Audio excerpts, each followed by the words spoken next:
नमस्कार। गीगल ऐप पर आपका बहुत बहुत स्वागत है। विश्व शास्त्रमय शिरोमणि श्रीमद् भगवद गीता का 3रा अध्याय लेकर हम आपके बीच में फिर से उपस्थित हैं।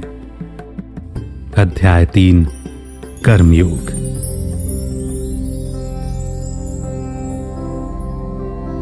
अर्जुन कहते हैं, हे केशव, यदि आपको लगता है कि कर्म की तुलना में ज्ञान श्रेष्ठ है, तो हे जनार्दन, आप मुझे यह भयानक कर्म करने के लिए क्यों कह रहे हैं?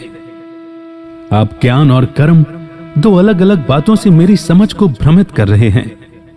इसीलिए मुझे निश्चित रूप से बताएं कि कौन से पथ पर चलकर मैं सर्वश्रेष्ठ लक्ष्य को प्राप्त कर सकता हूं। यहां अर्जुन के जरिए हर इंसान की मनोस्थिति को दिखाया गया है कि जब उसका सामना किसी चुनौती से होता है या किसी ऐसी परिस्थिति से होता है जो उसके मन के मुताबिक नहीं होती, तो वो कैसे उससे भाग जाने की कोशिश करता है।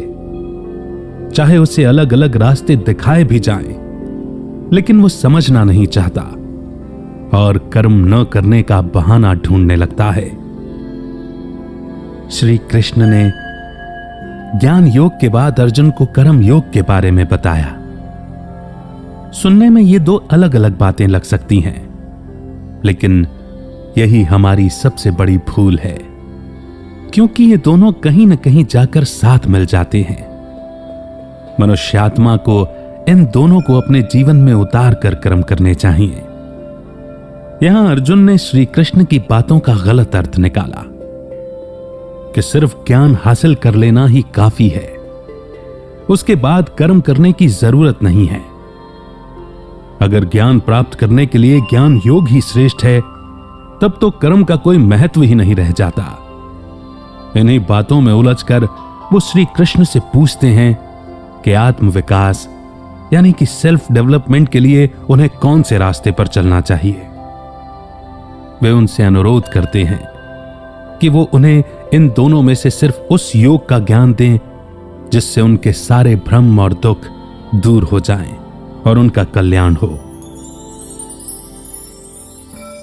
श्री कृष्ण कहते हैं, हे निष्पाप अर्जुन,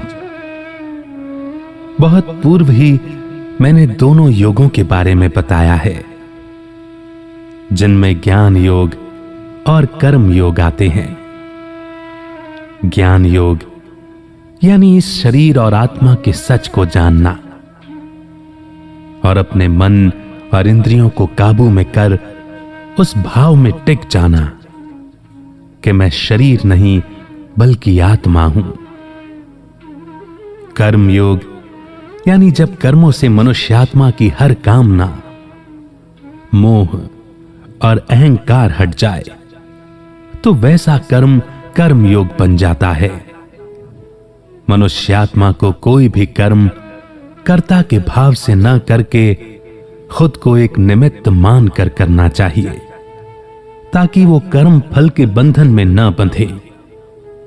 मनुष्यात्मा न तो कर्मों को आरंभ किए बिना कर्म फल से मुक्त हो सकता है और न ही उनका त्याग कर मुक्ति को पा सकता है। यह कहना कि ज्ञान योग और कर्म योग दो बिल्कुल अलग अलग बातें हैं, हमारी नासमझी को दिखाता है। क्योंकि अगर इंसान मुक्ति पाना चाहता है तो उसे इन दोनों को अपने अंदर उतारना होगा। बिना किसी स्वार्थ द्वारा किए गए कर्म हमारे मन में मौजूद कई मेंटल इंप्रेशन को मिटा देते हैं।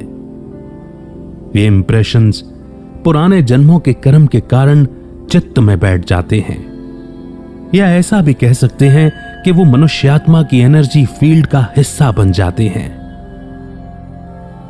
जब ये इंप्रेशन मिटने लगते हैं तो मन शुद्ध होकर सोचने विचारने के लिए तैयार हो जाता है। कर्म, जैसा कि आम तौर पर समझा जाता है, उसका मतलब है इच्छा और उस इच्छा का परिणाम।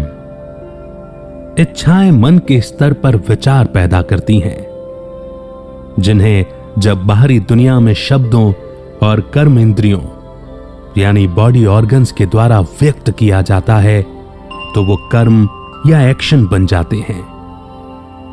इसीलिए असल में हमारे विचार भी कर्म होते हैं। यदि कोई मनुष्य आत्मा अपने विचारों, इच्छाओं, पसंद और नापसंद से मुक्त है और अपने असली स्वरूप यानी खुद को आत्मा मानता है, तो इसका मतलब है कि वो अकर्मण्यता की स्थिति में पहुंच गया है। लेकिन अकर्मण्यता का मतलब ये नहीं है कि सभी कर्मों का त्याग कर दिया जाए, बल्कि यहां खुद को निमित्त मानकर कर्म करना होता है। केवल कर्म का त्याग करना या जीवन से भाग जाने से मुक्ति नहीं मिल सकती, क्योंकि कुछ न करना भी एक तरह का कर्म होता है और उसके भी परिणाम मनुष्यात्मा को भोगने पड़ते हैं।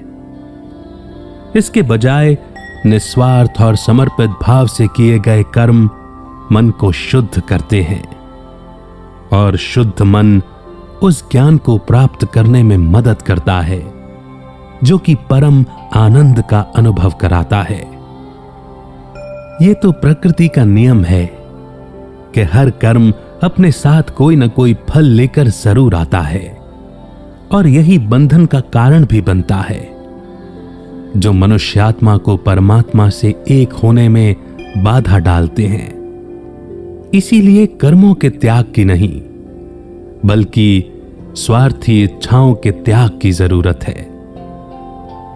तब ये वो अवस्था बन जाती है जहां मनुष्यात्मा को कोई चीज विचलित नहीं कर पाती, जिसे इच्छा मात्रम अविद्या कहा गया है। अर्थात मन में किसी भी प्रकार की इच्छा न होना, क्योंकि कोई भी इच्छा अंततः अच्छा नहीं बनने देती।